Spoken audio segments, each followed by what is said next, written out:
সত্যি লাশ পোড়ানো হারাম জানতে না? আল্লাহ তুমি এমন শক্তিবান, জানা ছিল না। আমি ভেবেছিলাম যে আমার কোনো আমল নেই, সারা জীবন কাফন চুরি করে আমার সন্তানদের ভাগ্য গুছিয়ে দিয়েছি, তুমি যদি আমাকে ধরে ফেলো তাহলে অল্পে ছাড়বে না। আল্লাহ তোমার ভয়ে এরকম করেছিলাম, কিন্তু জানতাম না তুমি এত শক্তিবান। দয়ার নবী রাসূলুল্লাহ মুহাম্মদ সাল্লাল্লাহু আলাইহি ওয়াসাল্লাম সাহাবাদেরকে বলছেন, আমার সাহাবারা, আল্লাহ রাব্বুল আলামিন ওই বান্দাকে বলছেন, ও বান্দা তুমি যখন বিছানায় শুয়ে অশ্রুসিক্ত নয়নে ছেলেদের দিকে বলছিলে আমার একজন আল্লাহ আছেন, তার কাছে যাব, ঝুলিতে কিচ্ছু নেই, তোমরা আমার লাশটাকে পুড়িয়ে দিও। তুমি যখন এই ওসিয়ত করছিলে শেষ মুহূর্তে আমার ভয় করেছিলে, আমি আল্লাহ খুশি হয়েছি, ফেরেশতাদেরকে সাক্ষী বানিয়ে বলেছিলাম আমার বান্দাকে আমি আল্লাহ ক্ষমা করে দিয়েছি। সুবহানাল্লাহ। বুখারী শরীফে 495 নম্বর পৃষ্ঠায় হাদিস 3 বার লেখা আছে, আপনারা লাশ পোড়াবেন না পোড়াবেন না? এত হাসলে হলো কি? গোটা হাতি ছুঁচে পাছা থেকে বেরিয়ে যাচ্ছে, কিন্তু লেজটা ধরা পড়ছে। সাবধান, তথাকথিত আহলে হাদিস ভাইয়েরা সাবধান, বুখারী শরীফের হাদিস কিন্তু লাশ পোড়ানোর সাপোর্ট করছে। কি বলবেন? শুনে দেখবেন সকালে ওদের কাছে কি বলতে চায়। যদি বলেন হুজুর ব্যাখ্যাটা বলে দেন, বলবো না, আবার একবার দাওয়াত করে নিয়ে আসবেন, ভিজিট টিজিট দিয়ে, তারপরে দেখা যাবে। আচ্ছা, বুখারী শরীফ খুলুন, প্রথম খণ্ড 158 নম্বর পৃষ্ঠা। প্রথম দিনে সব দিয়ে গেলে হয়। 158 নম্বর পৃষ্ঠা। নবী আকরাম সাল্লাল্লাহু আলাইহি ওয়াসাল্লাম বলছেন, নবী আকরাম সাল্লাল্লাহু আলাইহি ওয়াসাল্লাম বলছেন, লা তুসাদ্দুর রিহাল, লা তুসাদ্দুর রিহাল ইল্লা ইলা সালাসাতি মাসাজিদা। 3টে মসজিদ ছাড়া অন্য কোথাও সফর করা যাবে না। মসজিদে হারাম মানে কাবা ঘর, মসজিদে আকসা মানে প্যালেস্টাইনের বাইতুল মুকাদ্দাস শরীফ, ও মসজিদি আর আমার এই মসজিদে নববী। এই 3টে মসজিদ ছাড়া অন্য কোথাও সফর করা যাবে না।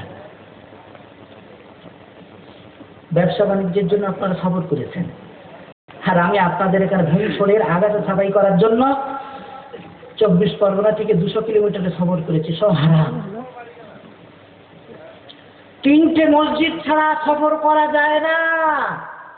বুখারীর হাদিস বলছে, হজের সফর চলবে না, ব্যবসার জন্য আমেরিকা লন্ডনে যাচ্ছেন চলবে না, আপনারা কলকাতায় যাবেন চলবে না। কি হবে? হ্যাঁ, ওরা হাদিস এইরকম বুঝেছে, হাদিস এইরকমই বুঝেছে। কি ফতোয়া দিয়েছে শুনবেন? যদি কেউ পাক ভারত থেকে মদিনা শরীফে বা মক্কা থেকে মদিনা শরীফে আল্লাহ রসুলের রওজা পাক জিয়ারত করতে যায়, তাহলে সফরটা হারাম হবে। ধরে বলুন নাউজুবিল্লাহ। আইনুল বারী সাহেবের নাম শুনেছেন? শুনলাম নাকি এলাকায় ফতোয়া দিয়েছেন ফাজাইলে আমল পড়া যাবে না। আমি জানি না এরা হাদিস কোথায় পড়েছে। স্বপ্নের দেশে 23 দিন বলে একটা বই লিখেছেন, হজ থেকে ঘুরে এসে। সেই বইয়ের ভিতরে তিনি বলতে চাইছেন, মক্কা থেকে মদিনায় বা ভারত থেকে মদিনায় যখন যাবে, মানুষ নিয়ত করবে মসজিদে নববী জিয়ারতের, রওজা পাক জিয়ারত করার নিয়ত করবে না। যদি নিয়ত করে তো শিরক হবে, হারাম হবে, এটা বলতে চাচ্ছেন। কিন্তু এটা বাংলার মাটি, অত সোজা নয়। এড়ে মেরেছেন। কিভাবে বলছেন? মসজিদে নববী পরিদর্শনের জন্য মদিনায় যাবে, মসজিদে নববী পরিদর্শনের জন্য মদিনাতে যাবে। আর হাজিদেরকেরা ওখান থেকে যে কিতাব বাংলায় দেয়, তাতে লেখা থাকে মসজিদে নববী পরিদর্শনকারীদের তোহফা লেখা থাকে। আমরা সার্জেন বিষয়ে আমরা ইশারা বুঝে নিই, বলতে চাচ্ছে যে মসজিদে নববী পরিদর্শনের জন্য এসো, কিন্তু রওজা পাক জিয়ারতের জন্য এসো না। নবীর রওজা জিয়ারতের জন্য যদি ভারত থেকে মদিনায় আসো, তাহলে সফরটা হারাম হবে। এদের বুজুর্গরা, এদের বড়রা, এদের মুফতিরা এই ফতোয়াগুলো উর্দু আরবি কিতাবে স্পষ্ট লিখে রেখেছে। হাদিসের কি মানে বুঝেছে? লা তুসাদ্দুর রিহাল ইল্লা ইলা সালাসাতি মাসাজিদ, তিনটে মসজিদ ছাড়া সফর চলবে না, তো রওজা পাকের জন্য সফর করা যাবে না। অথচ রিয়াল কামানোর জন্য সৌদি আরবে সফর করে না, ওটা জায়েজ হয়ে গেল। আমার রাসূলের রওজা পাকে দিয়ে দরুদ সালাম আরজ করবে, ওটা না জায়েজ, কাপড়ে চোপড়ে হয়ে যাচ্ছে। আমরা বলছি হাদিসের ব্যাখ্যাটা শুনে নাও। আল্লাহর জমিনে মাত্র 3টে মসজিদ এমন আছে যে মসজিদকে বরকতপূর্ণ মনে করে 2 রাকাত নামাজ পড়ার নিয়তে সফর করা যায় যাচ্ছে। কাবা, মসজিদে আকসা, মসজিদে নববী। যদি কেউ বলে আমি বাংলাদেশে সফর করছি, বাইতুল মুকাররম বাংলাদেশের জাতীয় মসজিদ 2 রাকাত নামাজ পড়ে কপাল ঠুকবো আর তার আকীদাতে বেশি সওয়াব মিলবে, তাহলে ওটা হারাম হবে। যদি কেউ সফর করে দিল্লির জামে মসজিদে যে 2 রাকাত নামাজ পড়বে, কারণ ওটা দিল্লির জামে মসজিদ, জাতীয় মসজিদ, ওখানে 2 রাকাত নামাজ পড়লে আমাদের গায়ের জামে মসজিদের থেকে বেশি সওয়াব মিলবে, এইরকম ইতিকাদ দিয়ে যদি ওখানে সফর করে, সফরটা হারাম হবে। মুসনাদে আহমদ শরীফে এর ব্যাখ্যাটা লেখা আছে, লা তুসাদ্দুর রিহাল ইলা মসজিদিন মিনাল মাসাজিদ ইল্লা ইলা সালাসাতি মাসাজিদ। মসজিদের জগতে মাত্র 3টে মসজিদকে বরকতময় মনে করে সফর করে যে নামাজ পড়াটা সেখানে জায়েজ, চতুর্থ কোনো মসজিদ নেই। এর ব্যাখ্যা সেখানে কিছুকে সাফ করে দেখিয়ে মশলা বার করে দিয়েছে, মদিনায় যাবে মসজিদে নববী জিয়ারতের জন্য, যদি ওখানে নিয়ত থাকে আল্লাহ নবীর রওজা জিয়ারত করবে তাই মদিনাতে যাচ্ছি, তাহলে সফরটা হারাম হবে। জোরে বলুন নাউজুবিল্লাহ। এই সেই আইনুল বারী সাহেব যিনি লিখেছেন মদিনার মসজিদে যেয়ে তাকবীরে উলা সহ 40 ওয়াক্ত নামাজ পড়লে জাহান্নাম থেকে মুক্তি আর নেফাক থেকে মুক্তির পরোয়ানা পাওয়া যায়। এই হাদিসটা মাওলানা জাকারিয়া লিখেছেন, এই হাদিসটা জাল, অত্যন্ত জয়ীফ। নাসিরউদ্দিন আলবানী বলেছেন এই হাদিসের উপরে আমল করা জায়েজ নেই। তাই আমি আইনুল বারী, আমি মদিনায় 3 দিনের জায়গায় 5 দিন থাকলাম, 540 ওয়াক্ত নামাজ হয়ে যাবে, তাই মসজিদে নববী ছেড়ে বাইরে এসে নামাজ পড়তাম। যদি বলুন নাউজুবিল্লাহ। হ্যাঁ, সৌদি সরকার 40 ওয়াক্ত নামাজ পড়ার ব্যবস্থা করে মসজিদে নববীতে, সমস্ত হাজির জন্য 40 ওয়াক্ত নামাজ পড়ার ব্যবস্থা আছে। ও হাদিস সৌদি সরকারের, সৌদি উলামাদের চোখে পড়েনি। তুমি জয়ীফ হাদিস থেকে বাঁচার জন্য মসজিদে নববীর 1 ওয়াক্ত নামাজের সওয়াব 1000 ওয়াক্ত নামাজের থেকে বেশি, সেই সওয়াব বর্জন করে মদিনার বাইরে এসে নামাজ পড়ছো। জোরে বলুন নাউজুবিল্লাহ। আমি আমার হানাফি কেল্লা প্রথম খণ্ডের শেষে দায়িত্ব নিয়ে সব জ্ঞানে দায়বদ্ধতার সঙ্গে কলম চালিয়েছি। আইনুল বারীর নাম ধরে নাসিরউদ্দিন আলবানীর হাদিসের গবেষণার প্রতিবাদ করেছি। আমি জানি না এর তথাকথিত আহলে হাদিসদের পক্ষ থেকে এর লিখিত বা মৌখিক কোনো হোক্কা হুয়া কেন আমি শুনতে পাচ্ছি না।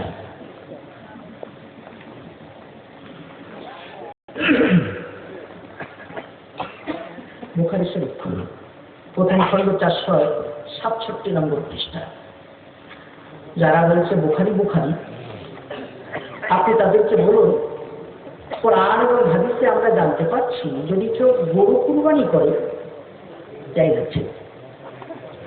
গরু যদি কুরবানি করে জায়েজ না, না জায়েজ? জায়েজ আছে। যদি মহিষ কুরবানি করে মুক্তি হয়ে গেছে। কোরআন শরীফের কোন আয়াতে লেখা গেছে? কোন হাদিসে লেখা আছে মহিষ কুরবানি করা যাবে? আমি যদি মাছি ধরে কুরবানি করি, সব তো মুফতি বলে হঠাৎ করে বলে দিলাম যে জায়েজ আছে। ওদের জিজ্ঞাসা করে আপনারা এত তাড়াতাড়ি এই জন্য বলতে পেরেছেন, সব মুফতি মেনে গেছেন। আবু হানিফা রাহমাতুল্লাহ আলাইহি তাকলিদ করে ইমাম মেনে মুফতি মেনে গেছেন। ওদের জিজ্ঞাসা করুন মহিষ কুরবানি করা জায়েজ না না জায়েজ? যদি বলেন জায়েজ, কোন আয়াতে কোন হাদিসে আছে? যদি বলেন না জায়েজ, কোন আয়াতে কোন হাদিসে আছে?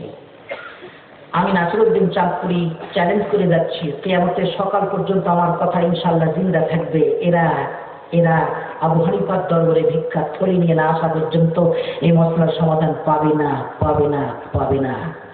বলুন আলহামদুলিল্লাহ। আমি চলে যাব, আমার কথা আপনাদের কাছে থাকবে। আমি বিদায় নেব, তবে আমার কথা ইনশাআল্লাহ জিন্দা থাকবে। আমি চলে যাব, আমার সন্তানেরা চ্যালেঞ্জ দিয়ে চলবে, কিয়ামত পর্যন্ত এরা কোনো আয়াত বা কোনো হাদিস দেখাতে পারবে না যাতে আলোচনা করা আছে মহিষ কুরবানি করা যায় বা যায় না। হ্যাঁ বা না সেটা কিছু নেই। কি করবে এরা? আপনারা হয়তো বলবেন, হুজুর তাহলে আহলে হাদিসদের জব্দ করতে গেলে তাহলে জঙ্গল থেকে মোষ ধরিয়ে আনতে হবে। সবাই তো মোষ কিনতে পারে না। যদি আপনি চান তো মাছি দিয়েও জব্দ করতে পারেন। সেই জন্য বুখারী শরীফ খুললাম। বুখারী শরীফে 457 নম্বর পৃষ্ঠা, 67 নম্বর পৃষ্ঠা। ওদের জব্দ করতে গেলে মোষের প্রয়োজন হবে না, মাছিতেও হয়ে যাবে। নিচের থেকে বুখারী শরীফ প্রথম খণ্ড 467 নম্বর পৃষ্ঠা, নিচের থেকে 1, 2, 3 নম্বর লাইন, বরং 4 নম্বর লাইন। আবু হুরায়রা রাদিয়াল্লাহু তাআলা আনহু বলছেন, নবী আকরাম সাল্লাল্লাহু আলাইহি ওয়াসাল্লাম বলেছেন, ইযা ওয়াকা যুবাবু ফি শারাবি আহাদিকুম ফালইয়াকবিসহু, যদি তোমাদের কারোর পানীয় দ্রব্যে মাছি পড়ে যায় তাহলে ওটাকে ডুবিয়ে দাও। সুম্মা লিয়ানজিহু, তারপর ওটাকে তুলে ফেলে দাও এবং তোমাদের পানীয় পাক। ফাইন্না ইহতা ফি ইহদা জানাহিহি দাআন, এক বাগিতে আছে বেমারি, ওয়া ফিল উখরা শিফাআন, আর অপর ডানায় রাখা আছে শিফা। বলেন সুবহানাল্লাহ। আচ্ছা, আপনাদের এই কারখানা এলাকায় পানীয় দ্রব্যে শুধু মাছি পড়ে না, কখনো মশা পড়ে, পিঁপড়েও পড়ে? মশা পড়ে না? মশা পড়লে কি হবে? যদি পানিতে পিঁপড়ে পড়ে তো কি হবে? হয়তো বলবেন, হুজুর আমাদের এদিকে সব পড়ে না, আমাদের এদিকে শুধু মাছি পড়ে। ওদের জিজ্ঞাসা করুন, মাছি পড়েনি, মশা পড়েছে। ও হাতি লাগবে না জব্দ করতে। পানীয় দ্রব্যে মাছি পড়েনি, মশা পড়েছে। পানীয় দ্রব্যে পানি পড়েছে, পিপিলিকা পড়েছে। কি হবে? খাওয়া যাবে না? যাবে না? যদি বলেন যাবে, কোথায় লেখা আছে? যাবে না, কোথায় লেখা আছে? অত সহজ না গোলাম হোসেন, অত সহজ না। মুফতিয়ান ইকরাম ফতোয়াগুলো লিখে আপনাদের কাছে দিয়ে রাখতেন, 50 টাকায় কিনে বাড়ি পড়ে ওটা যেটা আমল করছেন। হ্যাঁ, মনে করছেন তো মামার বাড়ির আবদার। এর পিছনে কত রাত জাগতে হয়েছে, কত ব্রেন খাটাতে হয়েছে, কোরআনের আয়াত এবং হাদিসে কত গবেষণা করতে হয়েছে কি জানেন? আরামকে হারাম করে ইজতিহাদ প্রতিভাকে কাজে লাগিয়ে উলামায়ে হাক্কানিরা এই সমস্ত মশলাগুলো আমাদের কাছে পরিবেশন করেছেন। দোয়া করুন আল্লাহ রাব্বুল আলামিন উম্মতের পক্ষ থেকে তাদেরকে জাযায়ে খায়র দান করুন, বলুন আমিন। আর যদি আপনি এই সমস্ত উলামায়ে হাক্কানিদের অনুসরণ না করেন, আল্লাহর কসম করে বলছি, আপনাকে ডাক্তার জাকির নায়েকের কাছে যে মাথা ঢুকতে হবে। আমি তো সাধারণ মানুষ, এটা একটা ফেতনা খাড়া হয়ে গেল। ওরা বলছে বুখারী শরীফ, ওরা বলছে হাদিসের হাওয়ালা, আপনারা বলছেন আবু হানিফার দিকে আসুন। কি ব্যাপার? আরে সাধারণ মানুষ হলেও কপালে কি চোখ রাখা নেই? কপালে চোখ নেই? হেদায়েত খুব ওয়াজে, স্পষ্ট, খুব স্পষ্ট হেদায়েত। আল্লাহ পাক যে মানুষটার দ্বারা ফিতনার পরিবেশ কায়েম করতেন, সে মানুষটার গলায় আবার তাই ঝুলিয়ে দিয়েছেন। দেখ, যে গলা হাদিস শোনায় সেই গলায় ফাঁসি ঝুলছে। ওমা কাতালুহু ওমা সালাবুহু ওয়ালাকিন সুববিহা লাহুম। এই খ্রিস্টানেরা আকীদা রেখেছে নবী ঈসার গলায় ফাঁসি লাগানো হয়েছিল। খ্রিস্টান জগৎ তাই করেছে, ডাক্তার জাকির নায়েক তাই করেছে। আল্লাহ বলছেন ভুল বলছো। ওমা কাতালুহু, আমার নবী ঈসাকে ওরা মারতে পারেনি, ওমা সালাবুহু ফাঁসি দিতে পারেনি, ওয়ালাকিন সুববিহা লাহুম। ওরা দিশেহারা হয়ে গেছে, ধাঁধায় পড়ে গেছে। খ্রিস্টানেরা নিজেদের সেই আকীদাকে বলবৎ করার জন্য, নিজেদের অবয়ব আর পোশাক পরিচ্ছদ দ্বারা তার বিকাশ ঘটানোর জন্য গলায় তাই ঝুলিয়েছে। এ বলছে আমি তাই গেলাম। আপনি তার পিছনে ছুটবেন? হাদিস জানেন না, কোরআন জানেন না, এতটুকু তো জানেন। নবী রাসূলগণ প্যান্ট শার্ট পরেননি, নবী রাসূলগণ বুট পরেননি, নবী রাসূলগণ টাই ঝোলাননি, উনি তাই সব করে চলেছেন। ওগুলো কেন তার কাছে জিজ্ঞাসা করছেন না? হেদায়েত স্পষ্ট। আমার বন্ধুগণ, যদি আবু হানিফাকে না মানেন তো এই ধরনের ফাজের মানুষদেরকে মানতে হবে। ইন্টারনেটে ডাক্তার জাকির নায়েক বয়ান দিচ্ছেন, মেয়েদের মসজিদে হাজির করো, 27 গুণ বেশি সওয়াব হবে। আমাদের বোম্বে অনেক মসজিদে মাহল বেনে গেছে, হওয়া উচিত। বুখারী শরীফে আছে, লা তামনাউ আমা আল্লাহি মাসাজিদা, আল্লাহর বান্দীদের মসজিদে আসতে নিষেধ করুন না। তো আমাদের যুবকেরা পাগল, মা বোনদেরকে মসজিদে আনবে, তারা আর ব্যাখ্যায় গেল না। আমার ইমাম মানবো কেন, কিতাব বড় তাফসীরে আলোচনা করা আছে। আমি সমস্ত মশলায় খুব বেশি ভিতরে যেতে চাইছি না।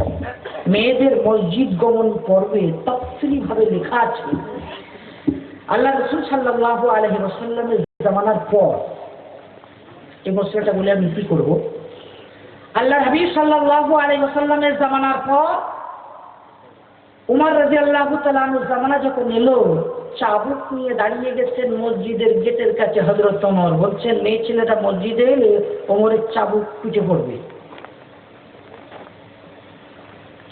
মেয়ে ছেলে সাহাবিয়ারা তারা বলছেন, কি ব্যাপার? রাসূল সাল্লাল্লাহু আলাইহি সাল্লামের জামানায় অনুমোদন ছিল, আমরা যেতাম, আর ওমর চাবুক লাগাচ্ছে। আন্দোলন হবে, চল শহীদ মিনারে।